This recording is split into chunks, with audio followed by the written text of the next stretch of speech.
Hello everybody, today we're going to be taking a look at the introduction to the history of the concept of time by one Martin Heidegger, the theme and method of the lecture course, which is the name of the introduction.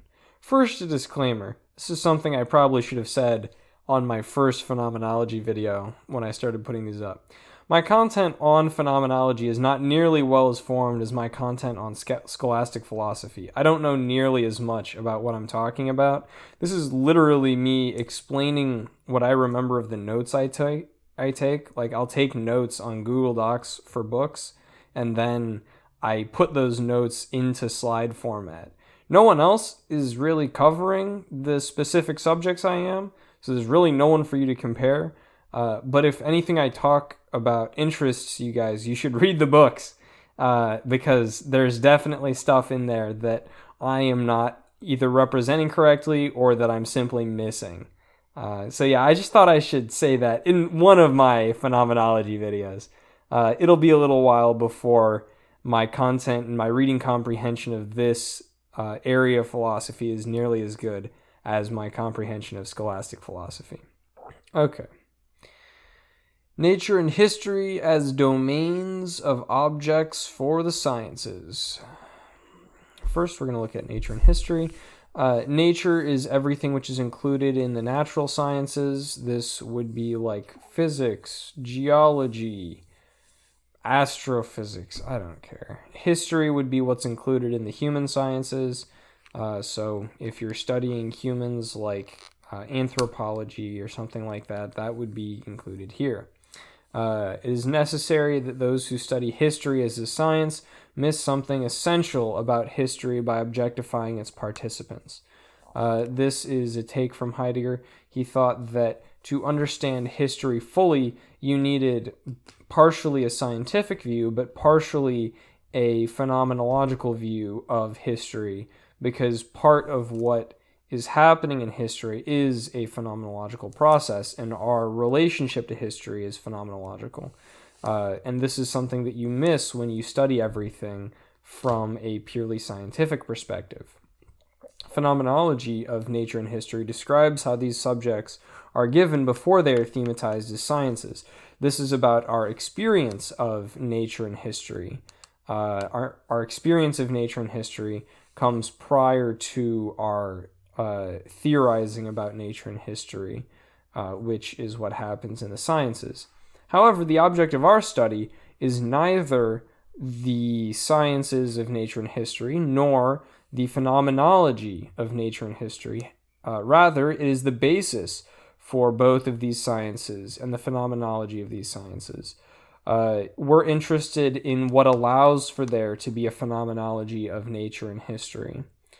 This is something which Heidegger says is found in pre-theoretic experience, and the job that he has is to elaborate this, to specify our access to these pre-theoretic experiences, and to specify how our concept formation takes place.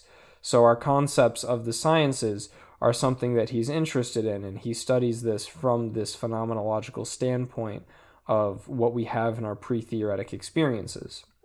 So he's interested in possible sciences. He specifies that he doesn't want to talk about sciences which are already existing. He's not going to look at history or the science of biology or something and try to explain how it works. Rather, he's interested in explaining the structure of any possible science. He wants to explain the foundation for possible sciences. Prolegomena to a phenomenology of history and nature under the guidance of the history of the concept of time. So, the history of time.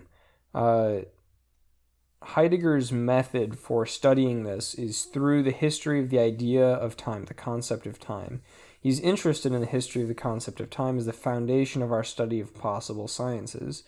Time is a delimitation. There are, in many areas of thought, things that are taken to be timeless or eternal, such as mathematical objects, God, or metaphysical structures, universals. These are things which are taken to be timeless. So time, in a certain way, is a determination on the being of a thing. The kind of thing an object is, the existence it has, its being, is determined by whether it's in time or not, or maybe what time it exists at. So this becomes a question of the being of things, or the question of the existence of things, the way they exist and how they exist. And thus the history, which was previously a history of the concept of time in a certain sense, becomes a history about our idea of the being of things. And because Heidegger thinks people have so drastically messed up the philosophy of time and the idea of time, the distortion of our idea of the being of things. So we'll have the mode of presentation. First, Heidegger wants to give us a systematic presentation of the concept of time, then a viewing of the history. And then he answers a question: why add the history? Who cares about the history if you already have a systematic presentation of the concept of time?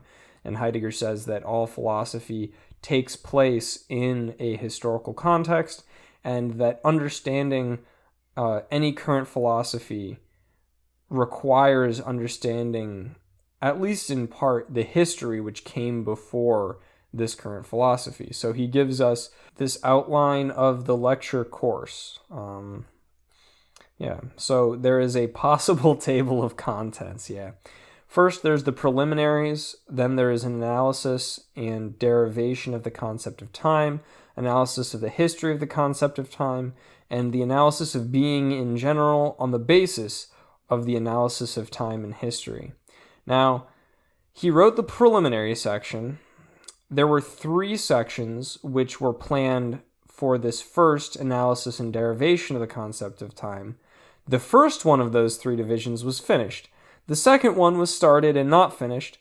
And the third one and everything afterward was never written. So we have no analysis of the history of the concept of time. We have no analysis of being in general on the basis of the analysis of history and time. Rather, we have the preliminaries, which is what I'm most interested in going over, and then the analysis and derivation of the concept of time, part 1, and the first half of part 2. But that's enough to make his work one of the most important works in the history of philosophy. So, I'm not complaining. We're in for a good time. A good time. Tee. I hope you learned something. I hope you enjoyed. I hope you're looking forward to more of this book.